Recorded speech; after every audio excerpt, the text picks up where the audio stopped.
you all for being here. Welcome to Legislative Updates and Advocacy Opportunities with Thrive, the Alliance of Nonprofits for San Mateo County. Thank you so much for being here. I'd like to start by having everyone introduce themselves in chat. We have a big group, so I'm very excited about that. And our next event in the series, in our tag series, is going to be in person. We're going to celebrate Earth Day and we're going to meet at a park. So the icebreaker question is, which park do you want to meet at? So we're looking for a park in San Mateo County that'd be really fun for our April tag meeting. So we'd like to welcome everyone here. Next slide, please. Thrive, for those of you who don't know, because we actually have a very large group today. We are the Alliance of Nonprofits for San Mateo County. We strengthen people, organizations, and communities through capacity building, cross-sector collaboration, and policy and advocacy. This particular event is really focused on cross-sector collaboration and on policy and advocacy. Some of the other things that we're working on include, we're doing a lot of COVID outreach in collaboration with the county. We're doing Wellness Wednesdays for nonprofit staff because we know what a difficult time it's been for nonprofit staff. We have a children and education group that meets monthly, really focusing on how extended learning programs are working in this time, kind of, I don't want to say post-pandemic because that's not fair, but in reaction to pandemic. We also are doing a lot of work around civic participation.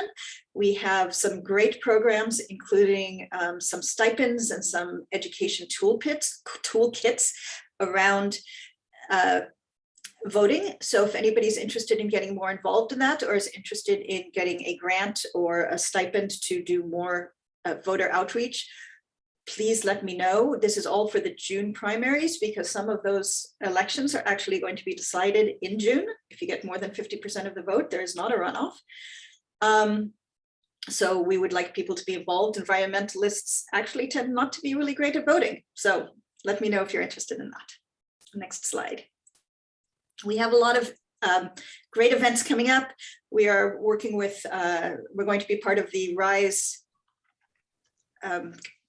conference by the Commission of Women, and we're going to be doing how to run for office.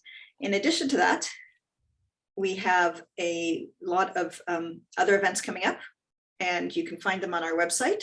The next one is the Thrive Resource Room, which will tell you a lot about all the things you get from being a Thrive member. There's all kinds of opportunities for nonprofits, and then we're going to have some specific speakers come in, including somebody from Rebuilding Together. And for those of you who have physical locations for your organization, they will come and do anything from do a little garden to rebuild the whole place if that's what you need, for free. And then we are doing a bunch of candidate forums. This one we are co-sponsoring, specifically on the environment. You can find this on our website. We are also going to be doing candidate forums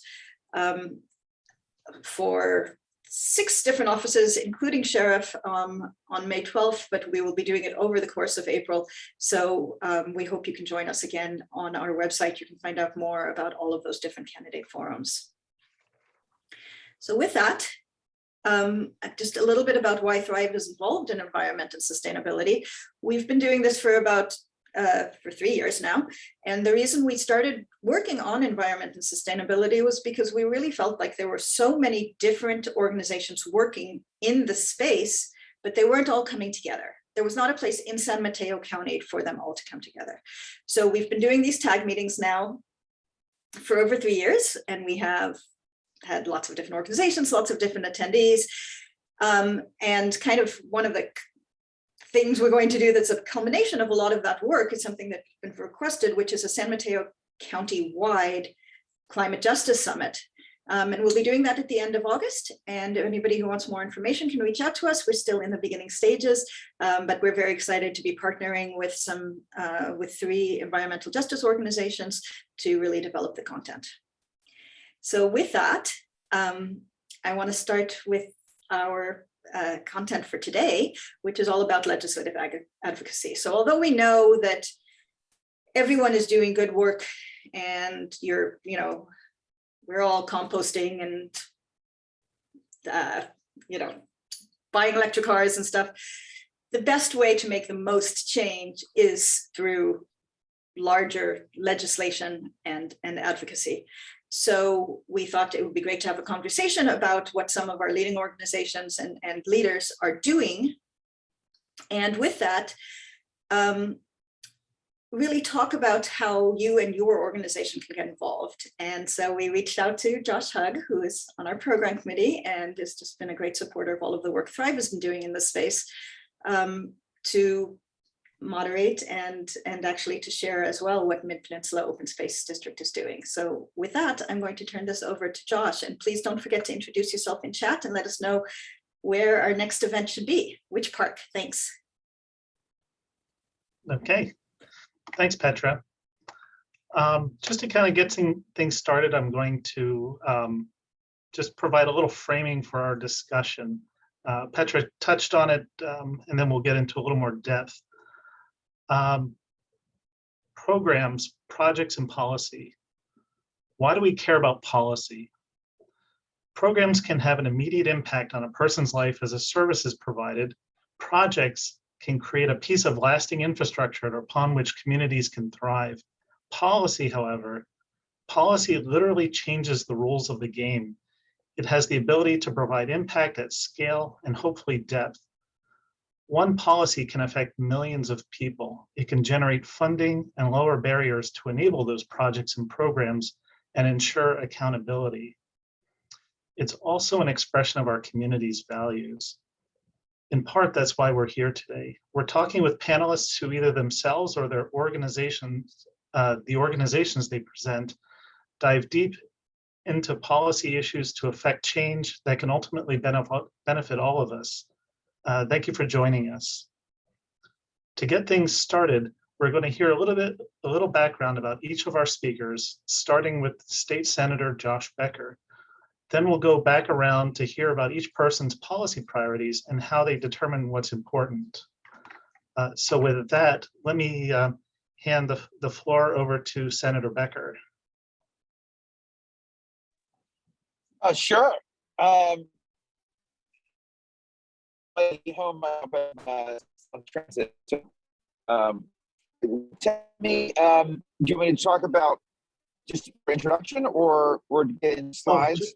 Just to start off, we're just going to do a quick round of introductions where each person introduces themselves, and then we'll get into the meat of the issue, the actual policies and any presentations you may have. Okay. Yeah. So Josh Becker, I think most of you know me and really come out of the nonprofit sector. So excited to be here with all of you today and talk about some of what we're doing. Perfect. We have Allison Chan with us as well. Hi there, happy to be here. My name is Allison Chan. I'm the political director at Save the Bay. For those of you who may not be familiar with us, we're the largest regional organization working to protect, restore, and celebrate the San Francisco Bay. We do that obviously through policy, but I'll get into more of that in a few minutes. But we also do that through direct restoration of wetlands across the region. We work primarily with volunteers to do that work, as well as with schools. So we get to educate adults and children about the importance of wetlands in our region, both for ecological purposes, but also for sea level rise resilience. And we get to actually engage in cutting edge science around tidal marsh restoration. So we've been active since 1961, and we've enjoyed working in all 9 Bay Area counties and continue to do so. And I'm really excited to talk today more about how we're trying to ensure that the San Francisco Bay region is prepared for climate change, is adapted to climate change through nature-based adaptation strategies that look both at the shoreline as well as our communities, with a focus on ensuring that our most vulnerable communities are prepared for the impacts of climate change. So excited to get into more of that in a few minutes. Thanks. Perfect, thank you. Next, we have Linda Hutchins-Knowles from Acterra. Yes, hi everybody. Thank you for being here. I'm excited to talk with you a little bit about what Acterra does briefly. If you don't know of us, we've been around since 1970, serving the San Francisco Bay Area. Our mission is to bring people together to create local solutions for a healthy planet.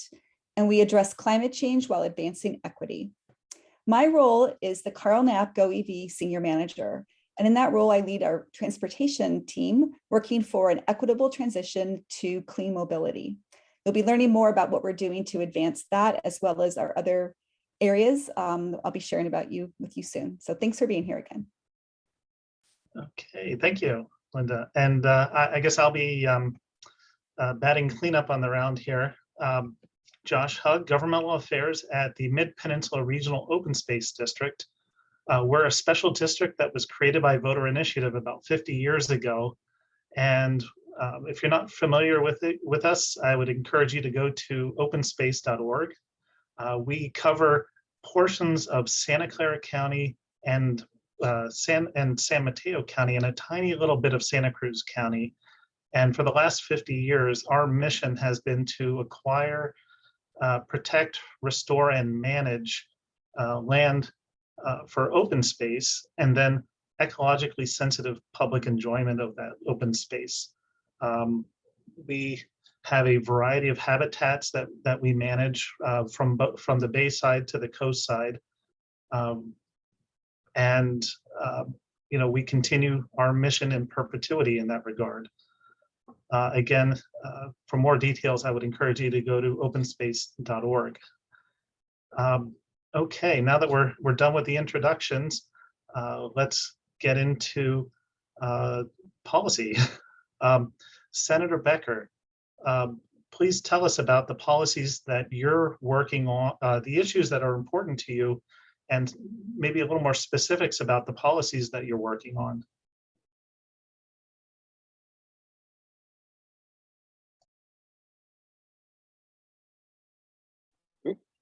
Great, and excited to be here with fellow panelists and who highlighted incredibly important issues that are all part of this, because again, when you think about climate, you think about every aspect of our economy, and that's what makes it difficult, also what makes it a huge opportunity.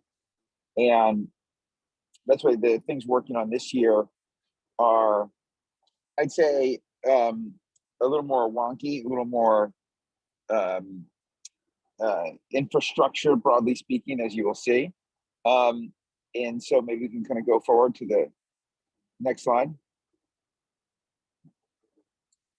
So those are generally my focus areas. Next slide.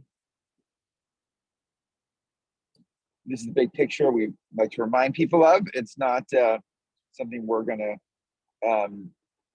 review in detail, but I think it's always good, if we're going to be data driven, to remember where where the bulk of emissions are coming from. And as we know, it's about 50% is from transportation, but a decent chunk of it is from the electricity grid. And if we're going to decarbonize homes and buildings, that share will probably double. The buildings themselves are another 13%. And then, of course, agriculture, another industrial on where.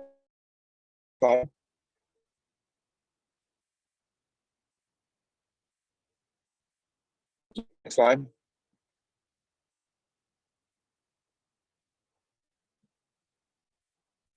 Let me see. Okay, there we go. And for all this, and it's actually where we've seen the gains so far. Most of our gains have not been through cap and trade, they've been through the renewable portfolio standard. And along those lines, I've been working to get us to true energy. That includes needing to update targets and set interim targets for SB 100, which is the 100% clean energy goal. And a bill on this year, and there'll be people working on that this year as well. I built it last year, we're working on this year. Tracking and managing progress which is sounds like a small point, but there's a lot packed in there to some very detailed legislation we're working on. And then reducing barriers to enable faster progress. That's really about transmission and building out additional capacity. Next slide.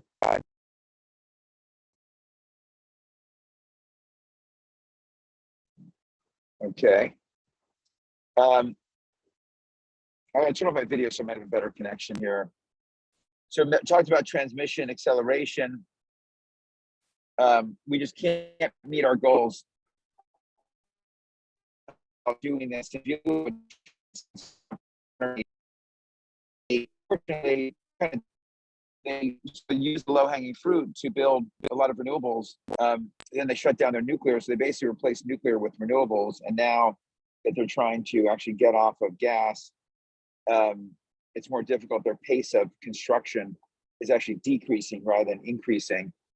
And it's going to take a lot to get ours to continue to increase. But there unfortunately are things that we can do to accelerate that. So I'm very focused on that. And that's one of the things we'll be working on. Next slide.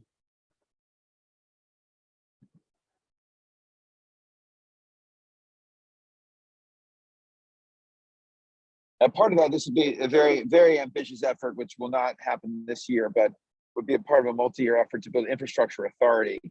And this is modeled after something that New Mexico is doing right now. But we need to build a massive amount of new clean energy generation and storage to get it to cities.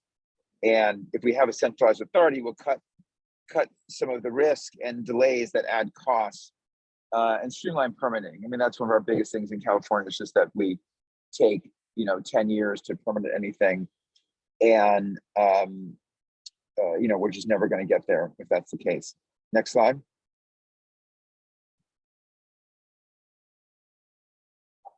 So we talk about 24/7. It's one of the issues that, again, it's subtle, but once you get into this, you understand the fact that solar and wind are the cheapest thing to build. So we're great during the day when we've got lots of solar and wind's blowing.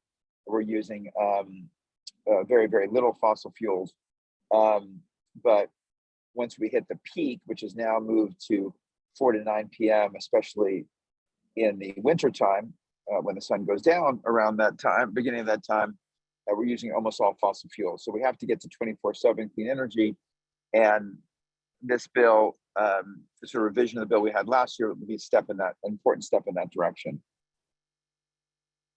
Next slide. Tariffed on bill financing. That's why I said this was wonky. Again, working with is a Building Decarb Coalition, who are sort of the lead players here.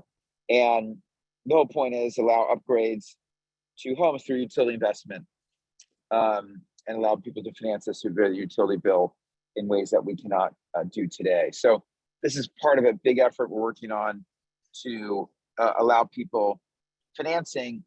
So people who want to put in an electric heat pump, people who want to put in an electric hot water heater, people who want to put in an induction cooktop, we want to create financing vehicles for that. And Governor put $1 billion in his budget around home decarbonization, which is great. About 1/3 of that for appliances, 2/3 for other uses. But that's really a drop in the bucket for what's needed here if we're going to get serious about this. And this bill, will be an important part of all that. Next slide. Buy clean. What's wonkier than concrete and cement? If you've been paying attention to my talks, you know that cement is it's concrete and cement. Cement being the sort of the cake of the flour and the cake of concrete. Concrete is 7% roughly of the world's carbon emissions, and cement again is responsible for most of that. 60% process emissions, 40% because it's energy intensive. And so we passed a bill last year to first in the country to target emissions from the cement sector and have a net zero target. But now we have to get the state to buy clean concrete. The state buys about 40%. And that's why this is so important, especially with all the infrastructure money coming in. Next slide. And other big overarching theme is government has to lead the way and really leverage, use our own purchasing power to buy down the costs of particularly building technology. We won't move the needle with our fleet, which is about 45,000 vehicles, but it'd be significant because only about 4% of those are zero emission vehicles right now. But particularly in buildings, we can really move the needle and face the tough choices we're going to ask the rest of the state to face if we're serious about a 2045 or earlier net zero target. Just for reference, the UCs have a 2025 target for net zero. Now that's probably, some would say probably too soon, because then you're going to rely just too much on offsets, and then it might be harder to make tougher choices later, but gives you a little bit of perspective. Next slide.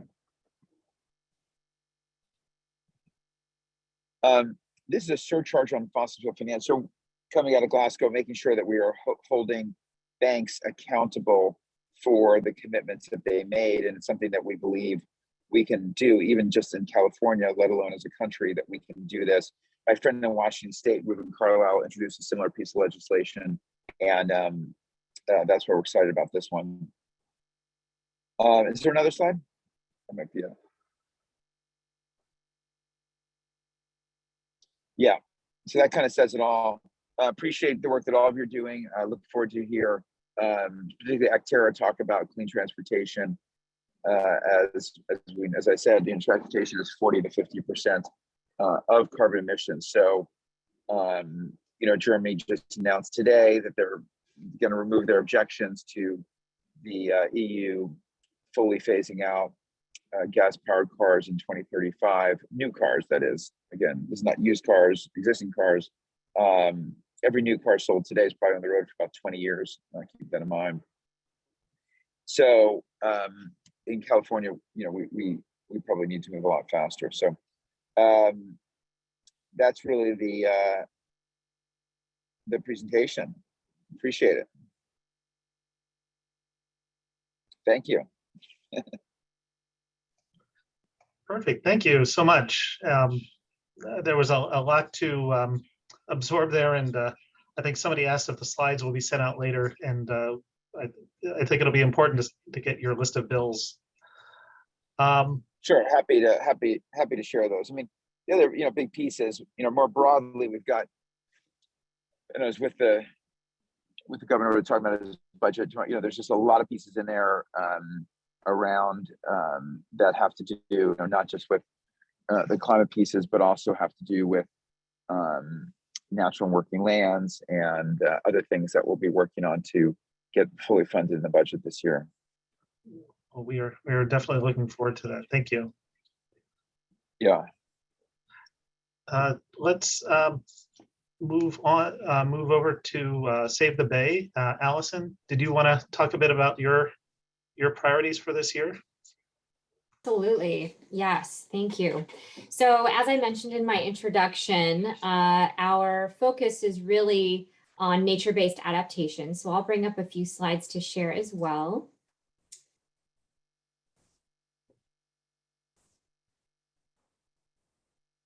And, okay. All right. Are you all seeing my slideshow? Yes. Okay, great. Yes, so nature-based adaptation. Nope, I'm on the wrong slide. So our focus on nature-based adaptation really comes from our priorities around climate resilience across the region, both for the Bay as well as for Bay Area communities. And so we're trying to make that happen in a few different ways. One major one for this year especially is around restoration funding. We have had the pleasure of leading a regional funding coalition over the past couple of years. That includes the Silicon Valley Leadership Group, Together Bay Area Council, Resources Legacy Fund, and Valley Water, to advocate for increasing the funding available for critical wetland restoration projects across the San Francisco Bay to really get to that 100,000 acres of healthy tidal marsh that regional scientists agree will be needed to provide adequate habitat and adequate flood protection moving forward. So with this coalition, we've had some wins over the past year or so, and we have some pending asks that we are continuing to advocate around. On the federal funding side, we've been working with Representative Spear for many years on a bill that she introduced, I believe in 2009, to increase funding for the San Francisco Bay EPA program to $25 million a year. Right now, we're just under $9 million.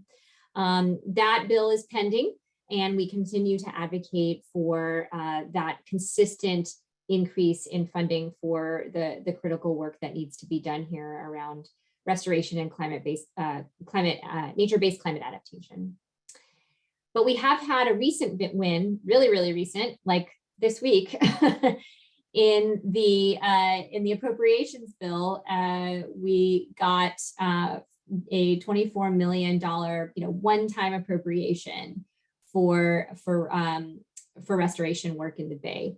So this is hopefully a preview of what's to come in terms of more consistent funding for this type of work. To put it into perspective, other estuaries around the country get magnitudes of order more funding for similar work than the San Francisco Bay. And the most common question is, well, why is that?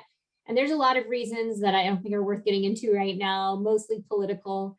But the reality is the economy that our region serves and the exposure that we have to climate risk really necessitates a major increase in resources to ensure that we avoid the worst impacts of climate change.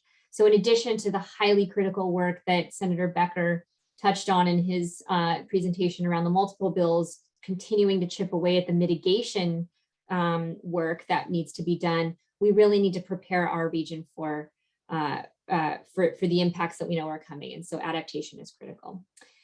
So again, that federal funding is long overdue, and we're hoping to make sure that that increase becomes permanent. At the state level, as you know, we enjoyed a major budget surplus last fiscal year. We're anticipating another one this fiscal year. And what it resulted in last year was a $500 million pot of new funding for coastal resilience, but that's across the entire state.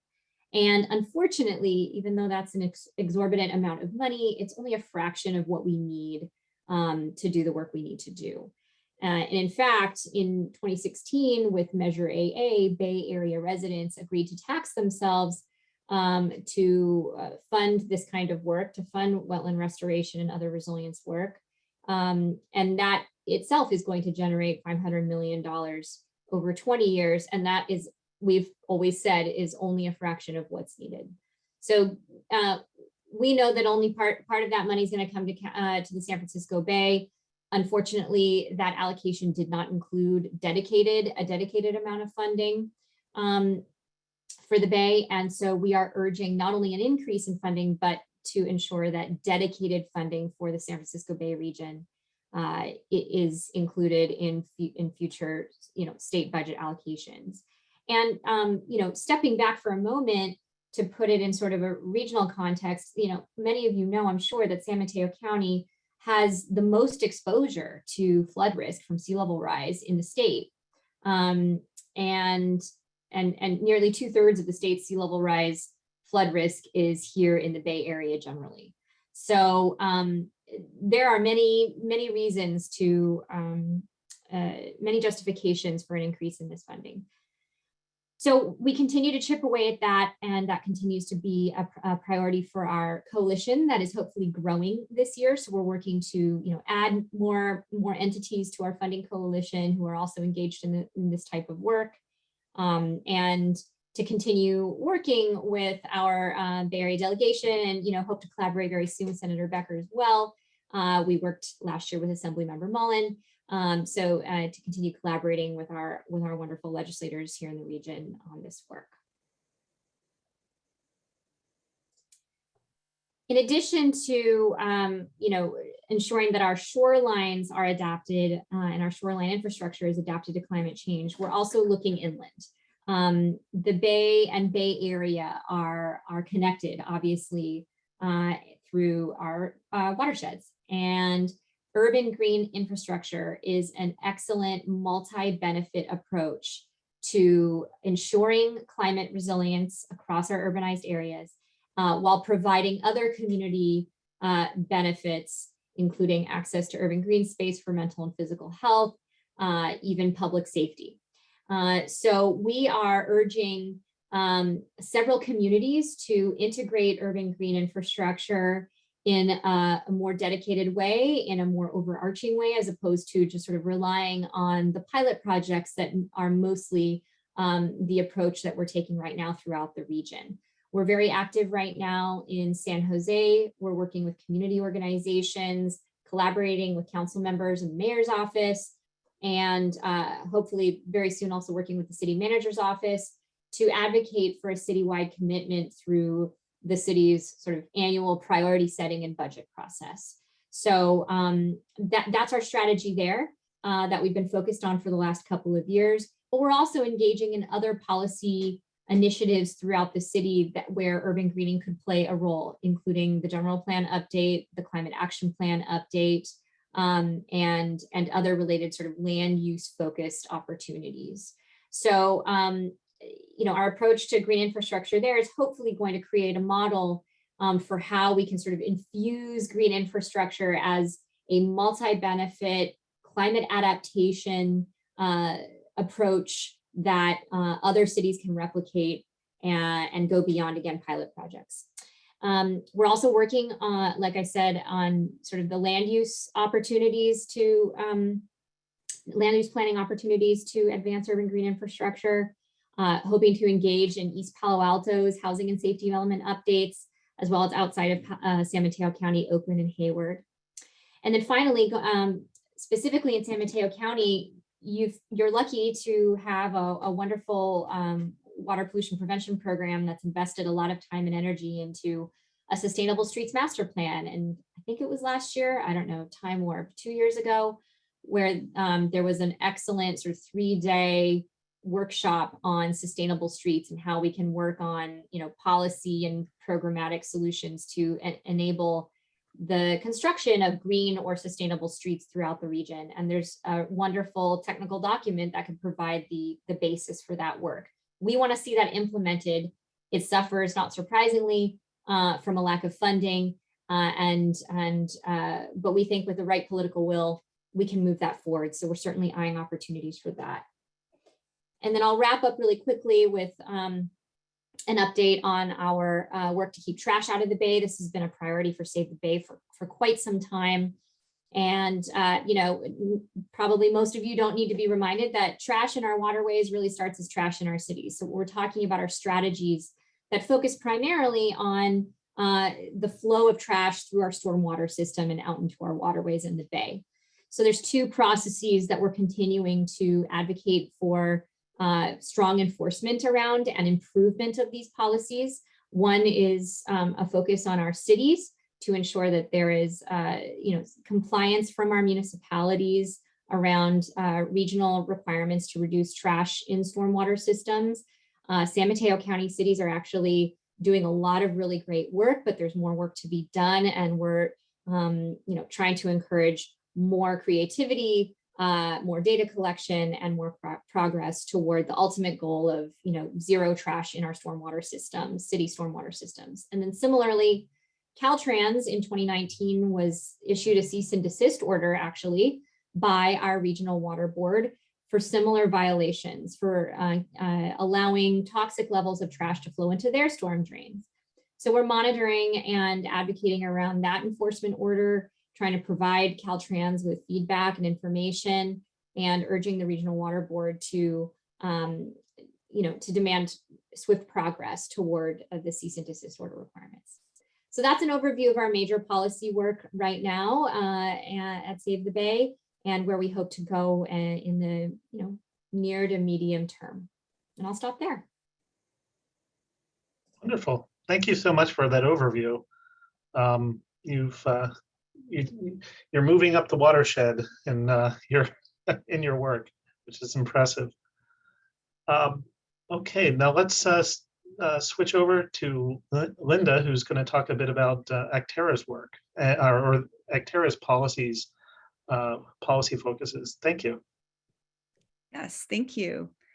So Acterra has 4 main pillars, and the 2 in which we're really focusing on policy are beneficial electrification and our Healthy Plate, Healthy Planet program. I also want to mention we do have a workplace sustainability program and a youth education, public education series as well. But for policy, my colleague Jared Johnson, who's our Senior Director of Policy and External Relations, and I on the GoEV team, and also Leo in beneficial electrification are working on policies in these 2 areas. So I can go ahead and advance the slide.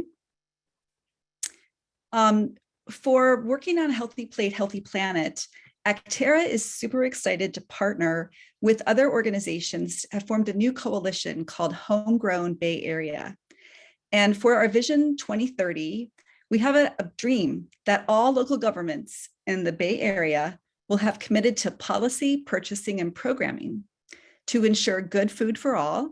So that's plant-based, low-waste food, local and urban farming practices, fair trade, and zero waste. And all of these are centering equity for residents to access healthy, affordable food, and for also workers to have jobs in sustainable agriculture and urban farming. And we also want to make sure we're sequestering carbon in the soil, not letting it go into the atmosphere. All right, the next slide. In our BE program, we are advocating for REACH codes, both on the city and county level, to electrify new buildings and also ensure that there's EV charging access in apartments and condos. We're pushing cities to adopt plans to electrify their existing buildings that are both ambitious and equitable. And we are supporting Senator Becker's bill, Senate Bill 1112, making sure that the CPUC will allow tariffed on-bill financing, because this will spur the adoption of energy and water efficiency measures. All right, next slide. This next area is my area of focus, the EV Charging for All Coalition. Acterra, again, is partnering with other organizations in a coalition to advance EV charging equity. If you have an EV, you know how important it is to be able to charge at home. I have an EV and I am so happy. Each time I pull into the driveway, I plug it in. I don't have to worry about it going to the gas station or what the price of gas will be. And I'm able to set it up to charge during the cheapest time to charge on time of use. And so it's extremely affordable. But if I didn't live in a house, if I were in an apartment or a condo, that is a bigger challenge. And we've heard from many, many residents of apartments and condos that they are facing big barriers to getting electric vehicles. Public charging is important, but it's not the solution, because the rates the utilities are, the charging companies can charge are unregulated. They can charge as much as the price of gas or more if they want, whatever the market will bear. So our coalition, which includes 1,400 organizations, elected officials, and individuals, are pushing for state equitable building codes. We believe all residents deserve access to at-home charging, not just single-family residents. Next slide. This chart shows you the inequities that are embedded into our code.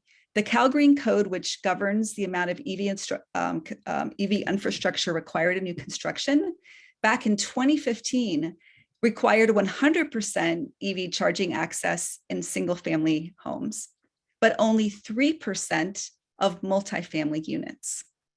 That was increased to 10% in 2019. And I'm proud to say that Acterra and the EV Charging for All Coalition helped push the Building Standards Commission to go to 40% this code cycle, but that is far from enough. We believe that 100% of units that have parking should have access to electric vehicle charging, EV-ready charging.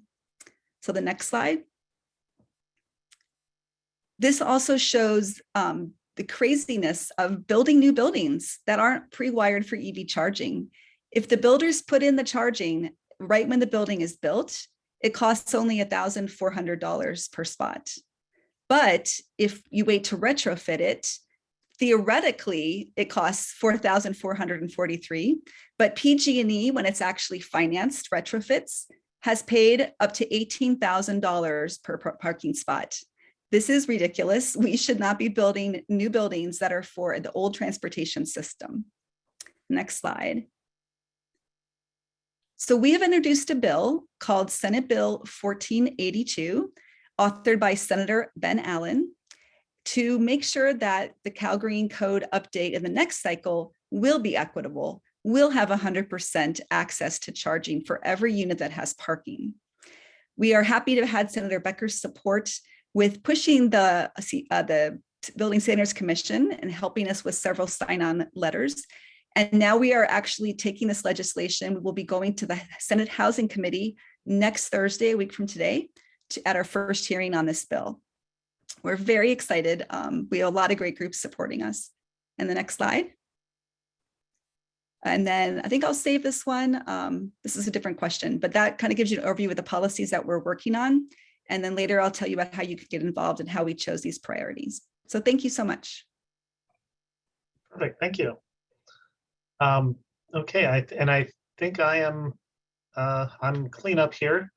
So let the slide fest continue. Okay, actually, I'm going to back up here just for folks who aren't familiar with where the district lies. We're an odd shape, so I just wanted to give you some context of, with regard to where our policy focus lies. For us, we start off our legislative cycle every year with an identification of issue areas that we want to focus on, and this is probably the most relevant portion of the list here. So for our purposes, wildlife corridors and habitat connectivity rises to prominence.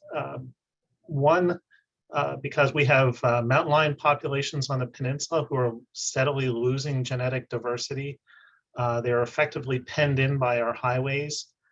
If you look at Highway 17 in the south and 280 running up the peninsula, we've lost genetic diversity over time, and mountain lions are provisionally listed as endangered by the California Fish and Game Commission currently.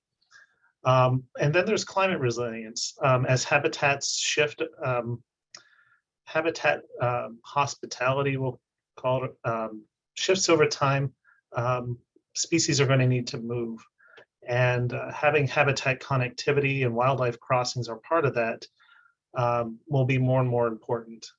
So we are planning for the long term. We have a significant project down in Highway 17 crossing there, which will provide both crossings for both animals and also for hikers. It'll be a connection of the Bay Area Ridge Trail.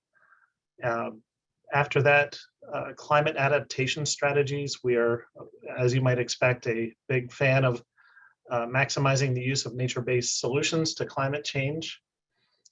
And as part of that, we have a very vigorous wildland fires resiliency program, reducing fuel risk in our communities up and down the San Francisco Peninsula. We're a little different than a lot of other fire organizations that work in the fire space, in that we have to balance both public safety and also habitat needs. California has evolved over time to have an abundance of fire-dependent and fire-adapted species. Fire in the landscape is not always a bad thing.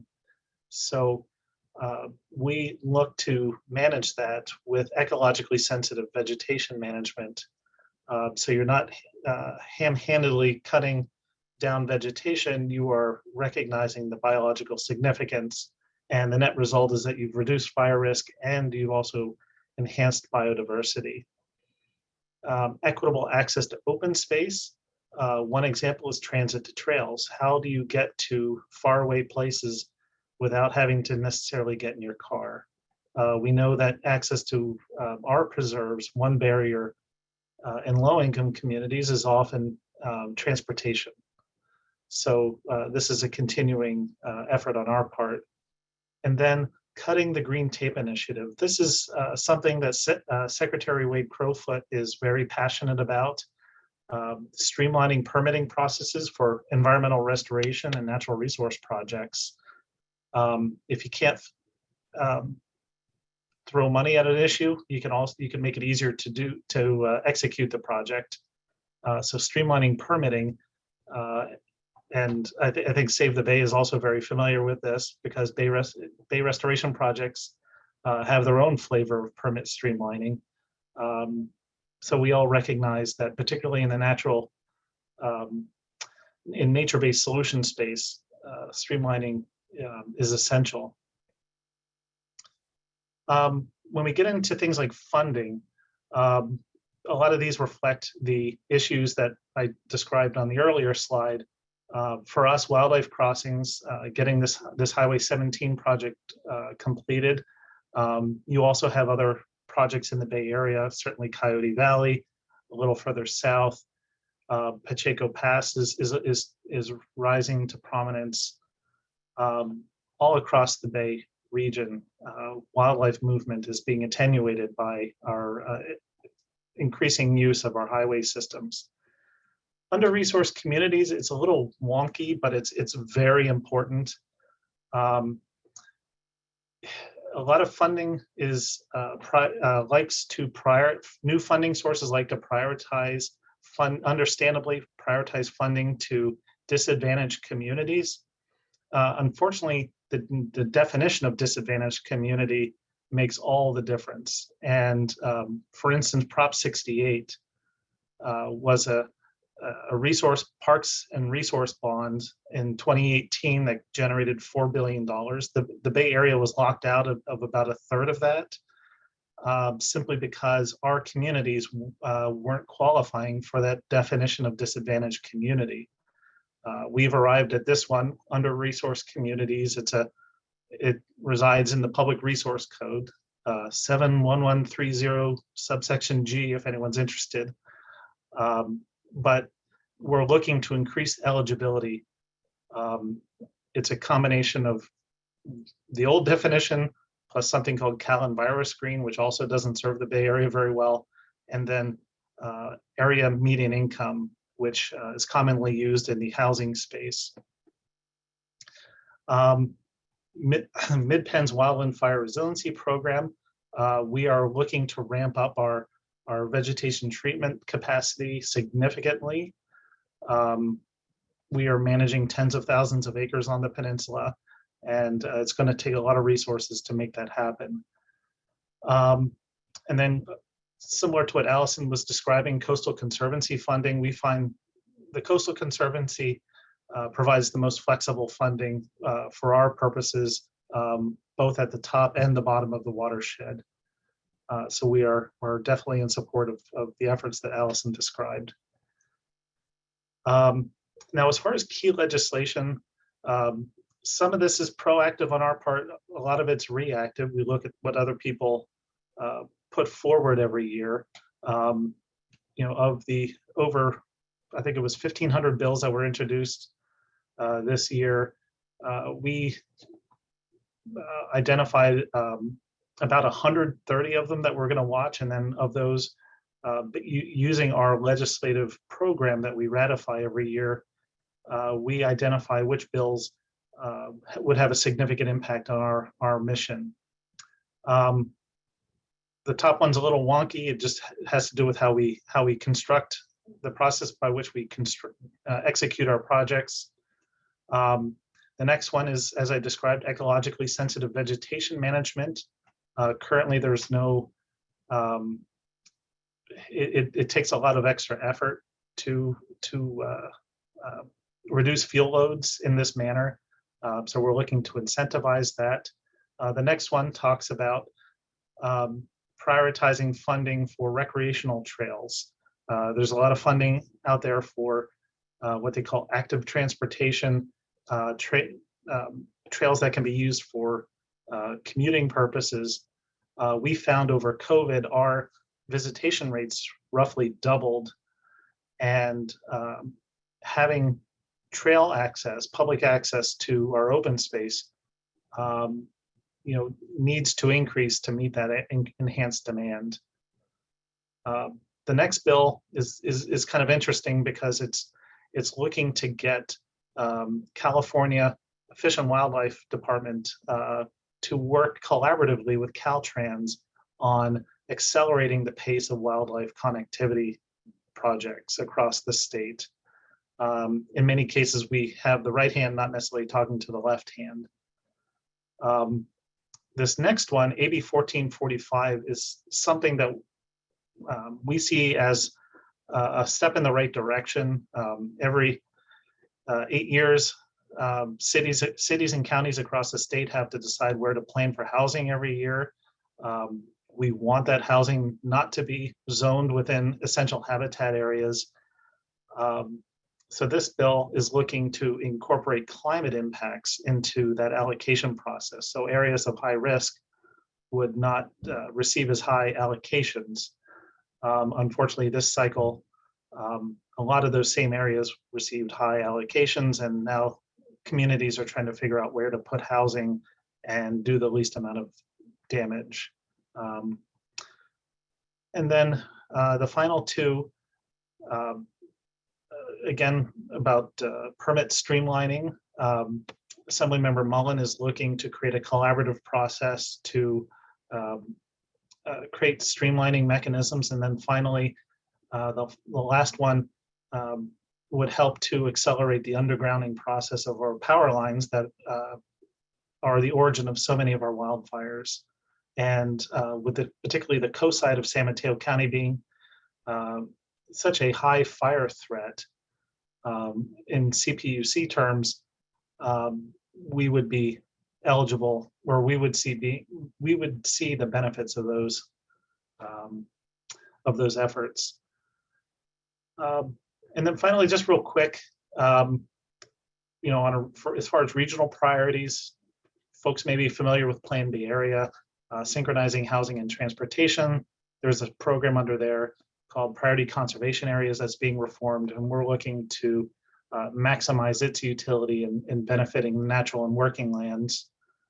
I mentioned the regional housing needs allocation. Regional collaboration is a regional priority for us.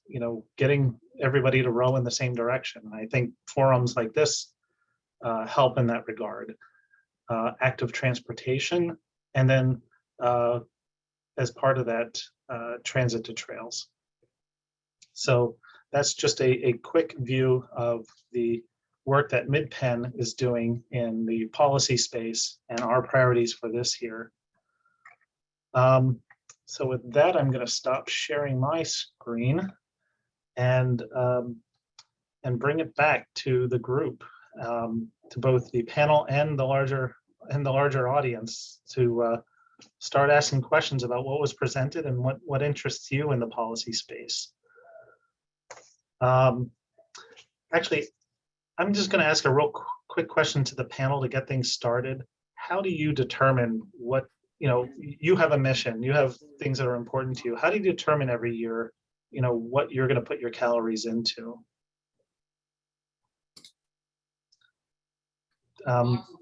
Open question.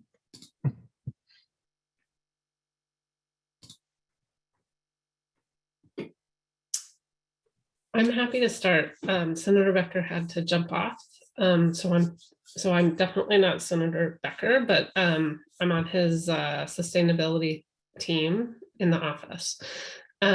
So what I've seen with how things are being decided is very data driven. That first slide that he showed, the team really has looked quite carefully at the biggest areas to tackle and how to tackle those, whether it's greenhouse gases, going for transit, going for cement, going for buildings, like it's looking at those areas and tackle, seeing what could be the best areas to bite off. And then, trying to get it to go through the process is tricky because not everyone's going to agree with what you want to take on. So, and I did just post, and I put it in the chat, our office put together a matrix with all of the bills that we're working on, and that Senator Becker is authored for the environment. So it's a way, and there are fact sheets there for every bill and everything. So that everyone can access it completely. And there are comment letter samples if you want to comment. We appreciate, there's lots of resources in that. So I just wanted to mention that. I'll really quickly jump in and say that our priorities are really based on a commitment to, nature-based climate adaptation in an equitable way. We're making really strong efforts both internally within our organization, but also through our programmatic work to ensure that equity drives our focus areas. And so when it comes to urban green infrastructure, for example, in San Jose, we've emphasized outreach and organizing and advocacy around East San Jose, which, if for those of you who are familiar with the city, know that East San Jose is one of many historically underinvested communities around our region that has a lot of climate vulnerability as well as other vulnerabilities. And so when we're talking to the city about an urban greening sort of umbrella imperative, what we really focus our energy and messaging around is ensuring that the resources are directed to the communities that are going to need it the most. And then the focus on nature-based adaptation is just recognizing that, harnessing the power of wetlands and trees and vegetation is one of the best ways to ensure that we are resilient into the future. Yes, we can build more hardscape levees. Yes, there are other types of infrastructure that are going to be important to resilience, but nature-based adaptation is so multi-benefit in nature that we can't look past it as one of the primary tools that we have to ensure that our communities are resilient in all of the different ways you can think of. Including in generating jobs. Maintaining urban greening is a great opportunity for bringing skilled labor into the city or into sort of a public-private partnership arrangement. So looking at economic resilience is another opportunity. So really, nature-based adaptation with equity as our sort of guiding principle is the lens we look through every year. And then beyond that, it's, what's the political landscape? Is it an election year? Yes. Who are the sort of emerging champions that we can develop relationships with? What are the communities or geographies that are truly underinvested, that are not getting the attention that they deserve? So those are the other lenses that we use as well. Yeah, and I'll just add, we also really center equity and Acterra in all of our policy work. Our decisions are really based on what our strategic plan is and what our priority areas are. But within that, we look for where we can support people to have access.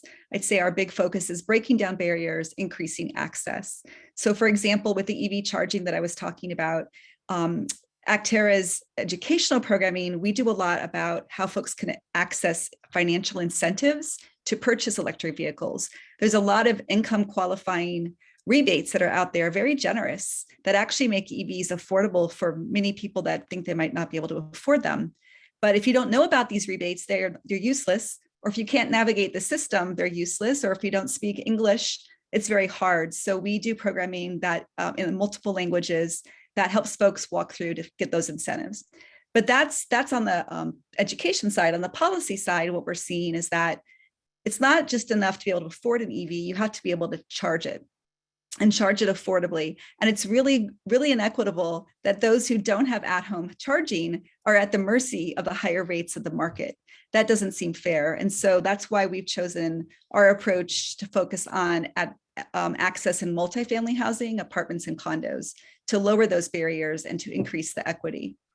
Likewise, with the Homegrown Bay Area program, A lot of that is centering on justice for the farm workers and also for residents that have food scarcity, making sure that there is access to food. We partner with organizations that are working in that area. So equity is at the center, and we're always looking to, obviously our mission is to have a healthy planet. So how can we support the climate, but also how can we support our communities? Our communities living today, suffering from inequity, suffering from climate impacts now. So we work on that issue as well. Maybe folks can mute who aren't talking, but I think that's enough for me for now. Thanks. Great. I don't know if we've had any. I've seen a lot of discussion in the chat. I don't know. It sounds like it's contained to the chat. I'm not sure if it's necessarily directed to the panel itself. I'll rely on Petra to pick out those nuggets that ought to be brought to the panel for as a question. Maybe before Josh, could we perhaps have a chance to just share how people could take action, or is that coming later? I was going to share a few slides on that as well, and just didn't want to miss that window. Yeah, no, I think we're going to be getting to that. It's okay. Just kind of digging into the slides that have been presented to date. I'll also say for ourselves, because we are land managers across our district, an important part of what I rely on is our content experts, the people who are actually doing the planning, our natural resource specialists, our real property people, and then what they're hearing from their own respective communities as far as what's important and what they need to be successful. So I know for MidPen, that's generally where it starts. We look at policy as a way to help help them do their job in the best manner possible. As far as another question, none of us, really have the, I don't know. I know MidPen, we can't move whole state agendas on our own. So we rely on working with not only our delegation, but our partners, people, like us, or have similar interests. Do you have any particular partnerships that you work with on moving forward the agenda you described? And Helen, I think this would also apply to you because, there are many caucuses up in Sacramento, and I know Senator Becker is prominent in the climate space in those same caucuses. Did you want to perhaps talk about some of the groups he works with in Sacramento? Yeah, no, my background is advocacy, as some of you might know, but it was much more on a local level. And so it's been really interesting. I've only been at the state level for a year. And I found advocacy at the state level, I found it more tricky because, but I'm in the district office. So at the state level, and that's why I'm really excited by the matrix that I just posted, because particularly with Zoom now, you don't have to go to Sacramento. You can Zoom into meetings and you can write letters and have your voices heard. So, obviously at the local level, it's having coffee is easier with city council people or agency staff, for instance. So, but at the state level, some of the groups that we are working with, and it's primarily out of the Sacramento office because although we work with Save the Bay and Acterra and MidPen daily too. So the Sacramento crew is working with Enviro Voters, and I work with them as well. They just rebranded themselves. Previously Conservation, League of Conservation Voters. NRDC, Environmental Defense Fund, Clean Air Task Force, and the Decarb Coalition. So those are some of the more statewide advocacy groups that we work closely with. We also are working with labor, to ensure that we understand their perspective and work with them, because labor is a very powerful lobby at the state level. And if we throw an issue at them that they're not expecting, we have found that it doesn't work, right? We didn't do that, but we were warned about that. So, so that's a big deal. We also work with a lot of innovators. Senator Becker has a tech innovation background, and it's really important to him to bring that, to help bridge that government, public, and private sector experience. So that's been an interesting perspective for me. That's new for me because I came from a nonprofit background. And then we've worked really closely with the CCAs, Peninsula Clean Energy and Silicon Valley Clean Energy. So. Yeah, it's quite a web of relationships to make these agendas move forward. Thank you. I don't know if Allison or Linda, do you have favorite networks? We'll call them. Sure. So for each of the areas I mentioned, we have different coalitions we're working with. So for the Homegrown Bay Area, we're partnering with groups like Better Food Foundation, Factory Farming Awareness Coalition, Fresh Approach.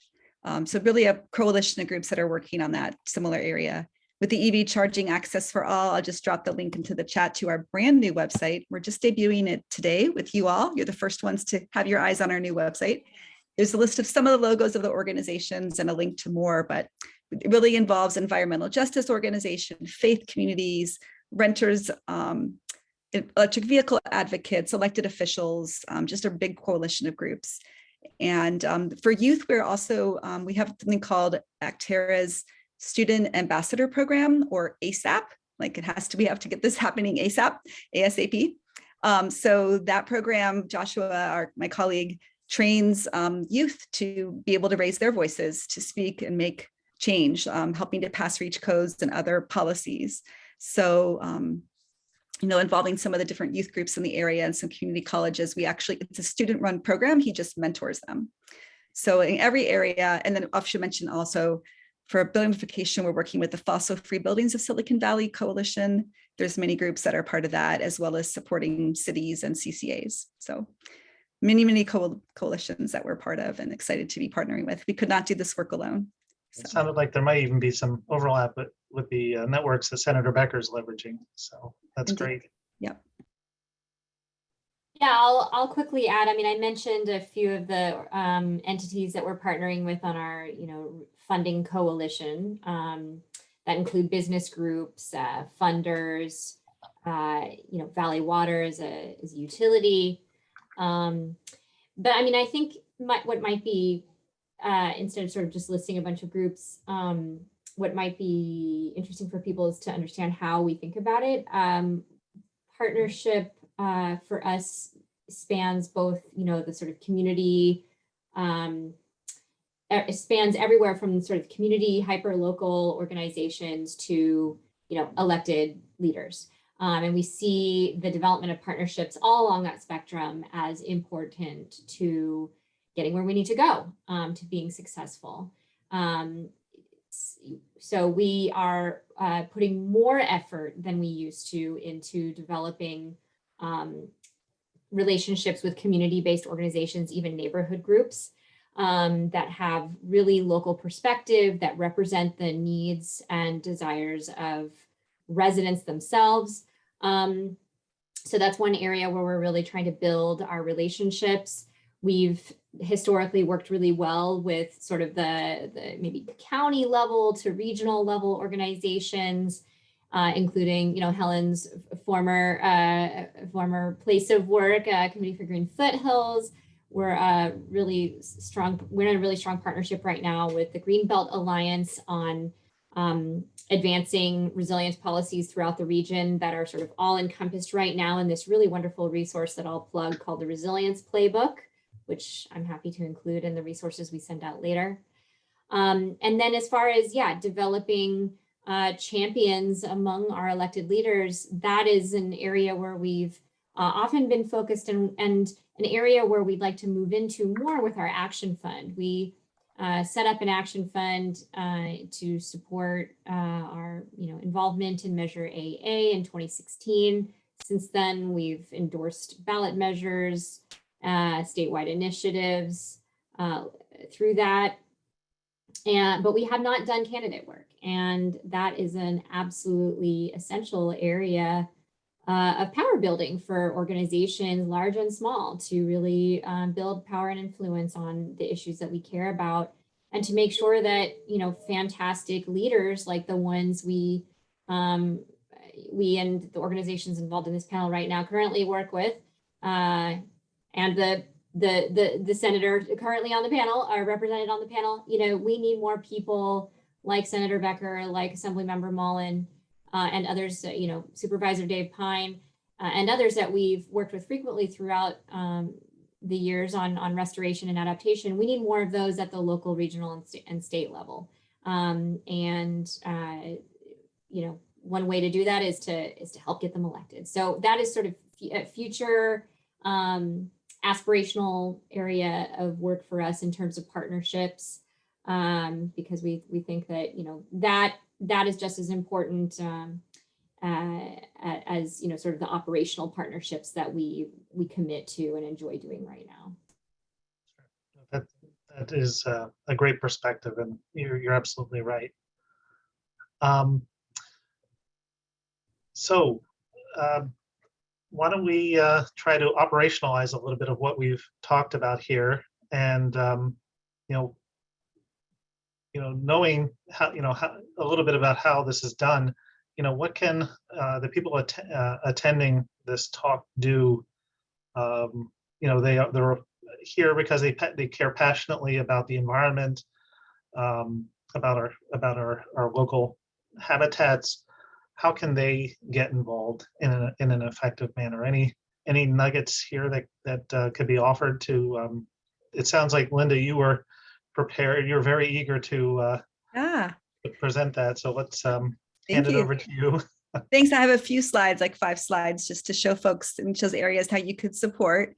So if the Homegrown Bay Area Coalition sounds exciting, you could get involved on the local government outreach team that is working to connect with mayors and city council reps, county supervisors, and staff. You could just email my colleague, Jared Johnson. That's his email there, jared.johnson@acterra.org, and he can get you connected with the Homegrown Bay Area. And then on the next slide, there's a way to get involved with supporting beneficial electrification. Right now, the city of San Jose is asking for feedback on its draft plan to electrify existing buildings. Unfortunately, there's been a lot of misleading information spread on Nextdoor, talking about how the city is going to take away your gas stoves. They're coming to get it. This is not fair. All of this fear mongering and false statements. So the city would appreciate, and Acterra would appreciate your support in expressing appreciation to San Jose for their very thoughtful plan that centers equity and electrifying existing buildings. And so there's a link there to the city's feedback form. And of course, Senator Becker's bill, SB 1112, would be great to support that as well. And I would say maybe contact Helen for that.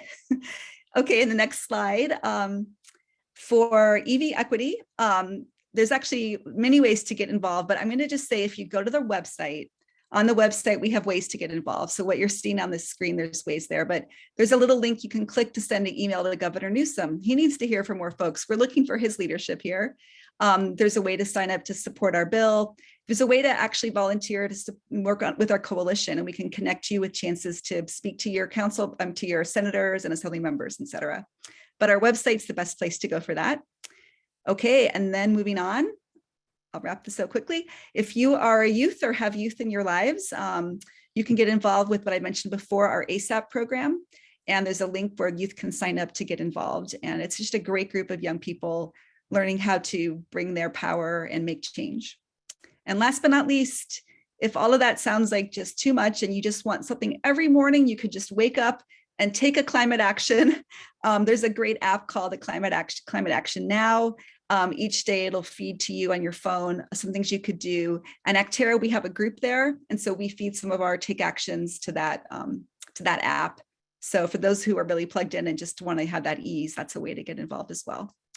So those are the ways to get involved with Acterra. Thanks for your interest, and always feel free to reach out if you have ideas. Thanks. That's great.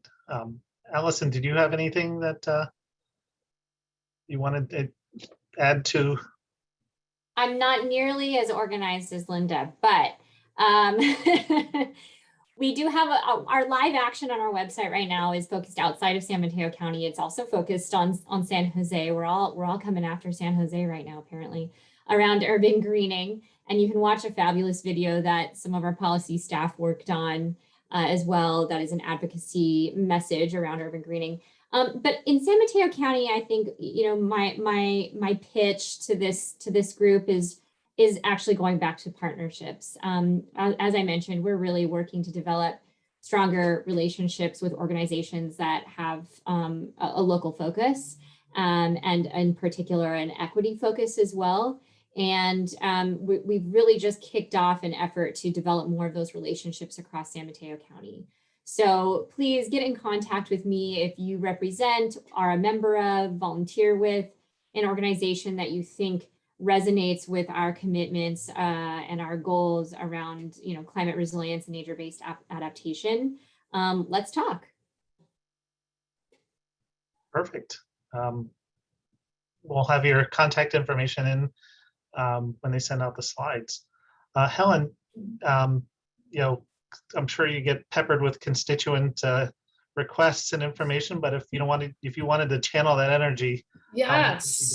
So, you know, people can always reach out to me. When we first started, I put my email in the chat. That is definitely the best way to reach me is through email. But the amount of email I get, so if I don't respond, feel free to email me again. Apologies up front. I also just, just posted in the chat the California Legislature position letter portal, where you can write in to the California Legislature, you know, Senator Becker, and then on Senator Becker's website, there's a way to comment on his bills. So, and I can post that, but I'm terrible at multitasking. So I will do that after I'm done. But his bills he already supports, right? So I always say, like, tell your friends and neighbors, you know, tell your, particularly people in other parts of the state, you know, there are 40 senators, so it takes 21 votes to get it through the Senate somewhere, right? And there are 80 assembly members, so it takes 41 votes. So, so it's not this, you know, politics is a team sport. So, you know, like, and also I got my start actually, like I was a poli-sci major, but I couldn't figure out how to be involved. And then go get involved with your neighborhood association. If you know, if you can make a difference with your trees in your neighborhood, go get involved with that if you have time. It's always a question of time, right? Or there are also a ton of commissions. There are commissions at this, you know, people always think about like the president or the Congress, but they're a locally, you know, so I started out on a Parks and Rec commission, and I totally recommend it because I was dealing with the trails and I was dealing with the trees, you know, because a lot of times these commissions overlap. So it wasn't just the sports field, but then, you know, and it was dealing with the open space within an urban setting. So there are tons of these commissions and boards, you know, in city, every city has them, advisory commission, and they're, you know, not as much time as like a planning commission or a city council. So I totally recommend those two to be involved. And I was not as organized, but I did love Linda's recommendations too. So thanks for being more organized that way. Yep. And I think as far as the nuts, particularly the nuts and bolts, I think everybody addressed that pretty well. For our purposes, for our specific area of work, I would encourage folks to take a look at, I'm going to paste the chat, Together Bay Area is an organization that is kind of herding the cats of the conservation community and directing that energy to Sacramento. I would take a look at that and maybe even become a member. You know, natural and working lands, you know, are kind of the other side of the coin when it comes to, you know, the built environment. And, you know, really, we need organizations that are looking at, you know, policy and planning from a looking at both sides of that coin really to make sure that they're both successful, because ultimately we're dependent upon each other. So please, don't make politics a spectator sport. Definitely step up and take part. And I will also put my email in the chat shortly to if anyone wants to reach out to me with questions. Now I'm going to hand things back over to Petra, who wants to wrap up. We have 7 minutes left, and it's all yours, Petra. Thank you. So first of all, a huge thank you to all of our panelists. I think we are leaving this with a lot of takeaways, a lot of to-dos, which is great, because that's really what we wanted. We want to know what's going on, but we also know what to do about it. And I know we didn't get time to get to the chat, and I think that hopefully Ann Schneider is getting some direct attention directly from Helen and from others, because she brought up some really important points. I'm sorry we don't have time to get to them now, but I want to acknowledge that those are there and that we appreciate them. And we will try to get back to you individually. I also want to acknowledge that we have received funding from Midpeninsula Open Space District, as well as from Peninsula Clean Energy, although Peninsula Green Energy is a nice name too, Peninsula Clean Energy for the series. So we definitely appreciate all of the support from the community. And we promised to send out all of this information in our follow-up, because we know it was a lot to take down, and I hope nobody felt like they needed to take notes. We definitely hope to see all of you at our April event. It will be in person, and really we're going to have almost no agenda, because we feel like we haven't had a chance to just talk in forever in a 3D kind of way. So we will be supplying some food, we will be at a park, and it'll be just a lovely opportunity to reconnect. So huge thank you to Josh, Allison, Linda, Helen, conveyed to Senator Becker as well. And we hope to see everyone soon. Thank you. Thank you, Petra and Michelle behind the scenes and everybody who came. Yes, thank you to